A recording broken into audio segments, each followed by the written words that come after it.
ஒரு காக்காய்க்கு இருக்க தேசப்பற்று கூட இங்க இருக்க கழுசடைகளுக்கு இல்ல அப்படின்னு நினைக்கும் போதே வருத்தமா இருக்கு. இந்த வீடியோ மட்டும் பார்த்துட்டு வாங்க.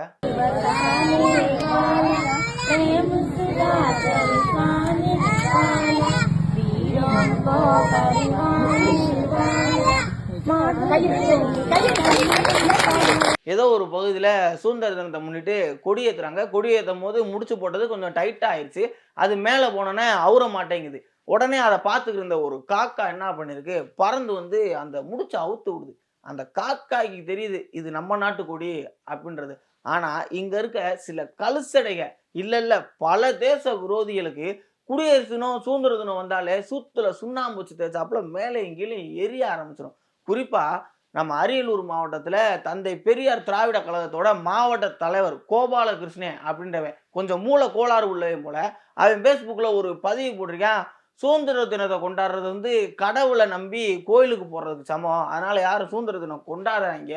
ஆகஸ்ட் 15 அப்படின்றது தமிழர்களுக்கு துக்க நாள் அப்படின்னு இருக்கான். துக்க நாள்னா நீ தூக்க போட்டு தொங்கு. அதை என்ன மயத்துக்கு வந்து Facebookல பதிவிடுற? உங்களுக்கெல்லாம் நாட்டை பத்தி என்ன தெரியும்? அது நீ பேர் வச்சிருக்க கழகத்தை பார்த்தாலே தெரிய வேணா நீ ஒரு ஆங்கில அடி வருடி அப்படின்னு உங்க ஆள் சொன்னவர் தானே. இது ஒரு நாடு, இதுக்கு சுதந்திரம் ஒரு கேடு அப்படின்னு சொன்னாரு.